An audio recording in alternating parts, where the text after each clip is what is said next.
Shalom. Welcome to the United Nations. U.S. Ambassador to the UN, Nikki Haley.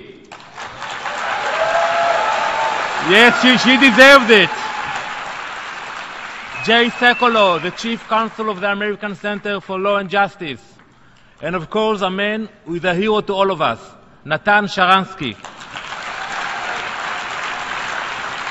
the chair of the Jewish Agency for Israel. Distinguished ambassadors, honored guests, thank you all for coming today. Many of the world's most important leaders have gathered here in this historic hall, stood at this very podium, and filled the seats you are sitting in today.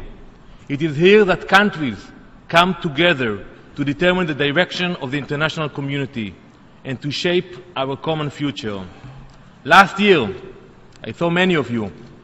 We all made history as over 2,000 students and people joined us for the first annual Ambassadors Against BDS conference. Together, we put the world on notice about the dangers of BDS. You came then to proclaim our determination and readiness to fight back against the boycott movement. Today, we are here to say that the fight goes on.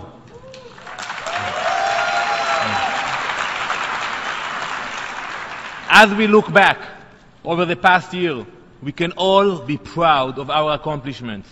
Banks across the world are shutting down the accounts of BDS activists. Musicians and artists stood up against the calls to boycott Israel and performed to rave reviews. And most importantly, governments and leaders are finally acknowledging the BDS movement for what it really is. It is pure anti-Semitism.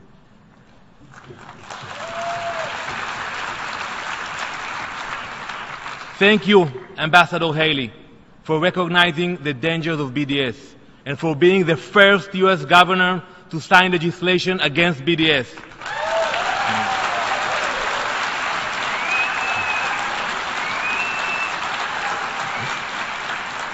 And thank you, Ambassador Haley, for the strong stance taken by the United States of America condemning all forms of anti-Semitism.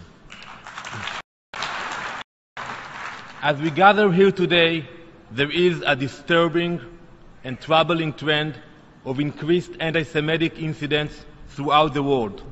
Some try to label these acts as belonging to the right wing of the political spectrum, just as others try to associate BDS with the political left. These are false and even dangerous labels. Was Stalin a leftist championing working people? Was Mussolini rightist advocating for free markets? Of course not. There is acceptable political debate and there is simple hate. By associating these vile acts with legitimate political movements, we run the risk of legitimizing the illegitimate. Those who topple Jewish tombstones in the dark of night and those who seek to delegitimize the Jewish state are not members of any political group. They are bigots who we must stand up to as we demand the world unequivocally condemn them. 1 year after we first gathered, our call is being heeded. 17 U.S. states now have anti-BDS initiatives on their books, and many more, yes.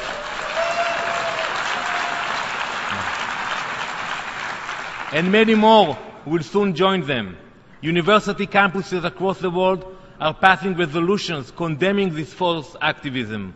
And we sent a strong message this month, a few weeks ago, when together with our American friends, we made clear that Rima Khalaf, an anti-Semite, a promoter of BDS, will not be tolerated in the halls of the UN.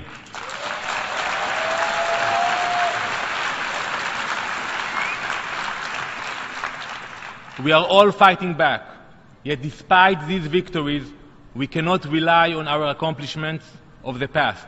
We cannot rest for even a moment. The BDS movement is still active and still strong. Every day, you know it, every day academic and religious groups, student unions and investment firms are falling prey to boycott calls. They want to strip stores of Israeli products, force musicians to cancel their concerts in Israel, and bully companies into abandoning Israeli markets. The real danger of BDS is not in their numbers. It's not in the numbers or even in their threats. It is in their ability to cower us into silence.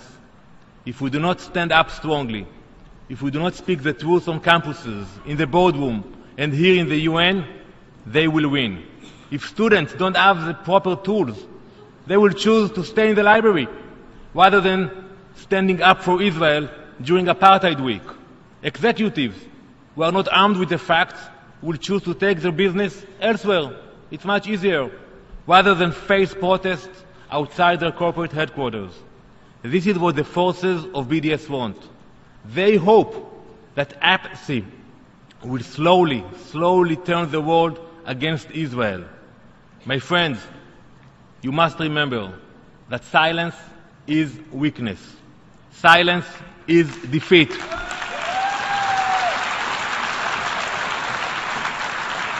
We are all here to say, we will not be silent.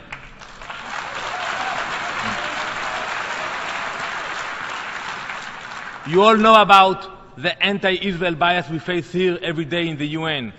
In 2016 alone, the General Assembly, in this very hall, adopted 20 resolutions condemning Israel. During that same time, only 4 resolutions were passed condemning all of the other nations of the world combined.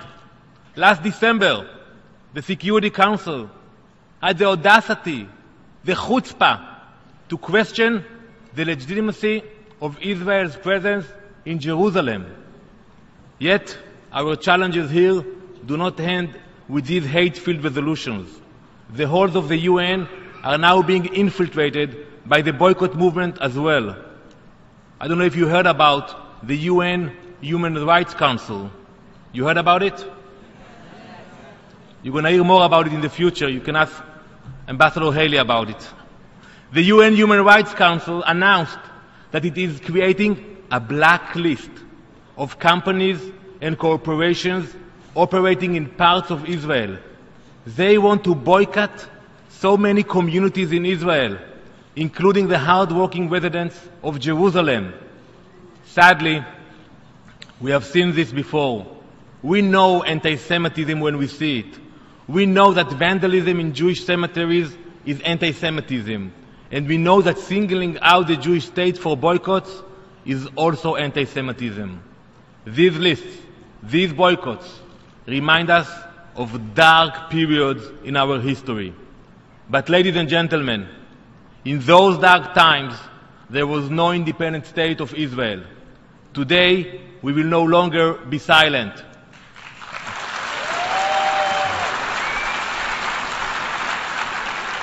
Today, we will never hide our Jewish heritage.